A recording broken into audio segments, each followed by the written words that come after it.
Good morning! Dito tayo ngayon sa garahe kahit na mahal na araw. Gatid tayo ng unit. Ito yung unit na Fiesta natin na manual na fully restored yung engine. Na-sold to 10K nila sir. From Leyte yata sir. Hindi ko alam kung malayo. Tawid dagat tong gagawin dito sa unit. So atid natin dun sa Laguna sa pier. Sinundo nung father niya yata o father-in-law. So, na-double check na lahat sa unit and everything. Na-test drive na to and everything. Ito yung sinasabi kong unit na dapat ito matagal na sold. Kaso yung nahanapan ko talagang buyer to. Yung unit kasi na to, pwede mo na maibenta dyan kahit kanino. Pero kasi hindi mamamaximize to eh. Pag ito kasing Fiesta na to, ginamit. Kunwari, dito lang may yung makakabili. Hindi rin parang akma eh. Kasi, ito kasi kahit wala tong maintenance. So wala tong abubot eh. Wala tong kahit ano. Kumbaga bare talaga siya na unit. Ito yung unit na 1.4 pero bare. Sinabi yung bare, wala yung EBS, walang kumbaga, wala mga computer. So ito pwede mong dalhin sa malayong lugar tapos doon na siya mag-i-stay. Hindi mo na kailangan salpakan ng OBD. Wala na. Tapos, ang maganda rito, fully built yung engine. Pag sinabi fully built, lahat ng Ford specs niya kinabit. Mga piston, pinalitan, and everything. Then, 5 days na yan dito umaandar continuously para lumapat yung mga internals sa loob. Then, chinek namin, walang kahit isang leak. Papakita ko sa inyo. Nico, pabukas nga ano natin, hood. So, yun yung unit ni sir. Kompleto na yung mga tools niya. Spare tire. Yan. Spare.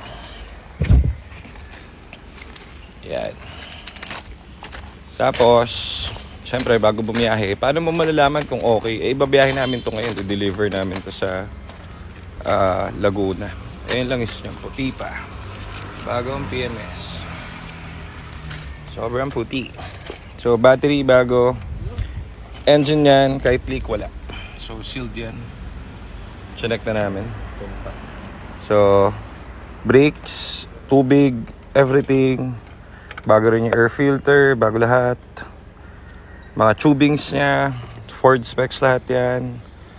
Spark plug niya, bago rin. So ito, kumbaga, pag in-stay put mo na ito sa probinsya nyo, kahit mekaniko ng BIOS, kayang-kaya to kasi change oil niya lang to. Magiging problem lang nito sa future, siguro after a year, mga spark plug, misfire, mga ganun. So basic lang, bila mo lang ng spark plug, ganun lang. Kaso original naman yung nakakabit dito na Ford. So tagal-tagal pa to siguro, around 60,000 kilometer pa ulit. 0-0 lang ulit yung engine nito syempre dahil refresh na yung engine nito eh. So yan, check natin everything, pati mga gulong niya, all goods. All stock lang yung loob. Yun yung plaka niyang luma, inawit na natin yung bago. Aircon nito malamig. Bagong fill up ng Freon to. So wala tayong intindihin. Kumbaga ito, gamit na namin to. Hindi lang talaga pinupush to ibenta kasi mas maganda nga itong, kunwari yun, bibili sa probinsya. Wala siyang intindihin. Dahil ano pa ba masisira dito? Wala naman. Flat, baka ma-flat, yun lang. If ever. Yun ang pinaka-worst yan. Kaso yung gulong yun, bago rin. Ayun, kapal. Mga 98% pa yung gulong, so all goods. Final cleaning na lang to, pero malinis naman to. May mga onting dents to. May dents na ito. To, sa ilalim naman yung isa, so hindi kita. Dalawa. Pero in terms doon sa engine nito, ang tining ng makina nito. Ganda ng pagkakabirada rito. So, kapag may isa kang mali dyan, may mali kang nakabit, may mali kang specs doon sa, pa-start ka ako, Nico. May mali kang nakabit dito sa makina o merong isang hindi akma dyan, hindi na yun i-start. Mag-overheat na yan and everything. Ganun siya. So, malalaman mo kapag all goods yan is kapag working lahat yung system. Walang indication ng check engine dun sa loob. Makina ganyan, one click lang. Belts niya mga bago rin. So, wala na kaintindihin yung bumili nito. So, ano na lang to, gas and go talaga. Yan. So, ito yung kanyang check engine. Tingnan natin kung may code. May code ba? Wala. Ayan. Pero ito nakailaw lahat yan Sine-check namin. Ayan. Walang check engine. So, gagawin natin dito, dali natin to dyan ng Cavite. Laguna, sira. Laguna. Laguna, Sorry, Laguna. Mali pa. Dali natin Laguna to. Tapos, babiyahin nila to, tatawid nila ng dagat. So, yan. Salamat sa bumili kay Sir and sa Duwala. Yun sarap. Good shit. Shit. Gas na lang ang kulang.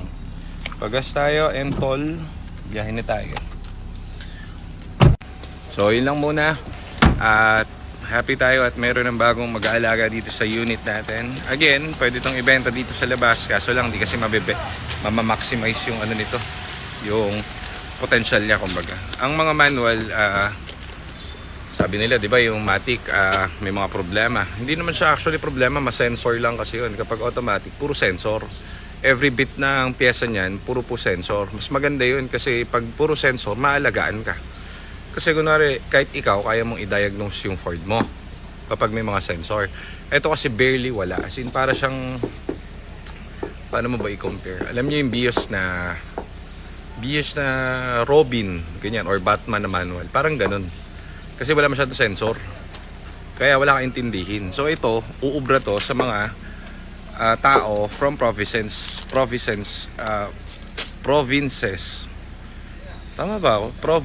Provinces na malayo. Yan. Yan si YT natin. So, release natin today. Kasama natin ang mga boys at tayo babiyahe. Gamit natin yon ulit si Gilly. Matatapos na yung review natin doon. So, malapit na siya i-review. Eto naman, goodbye. Mag-ingat ka doon. At huwag mo papasakitin ang ulo nila. Huwag ka mapaplat. So, thank you sir Sige po. Biyahe na tayo.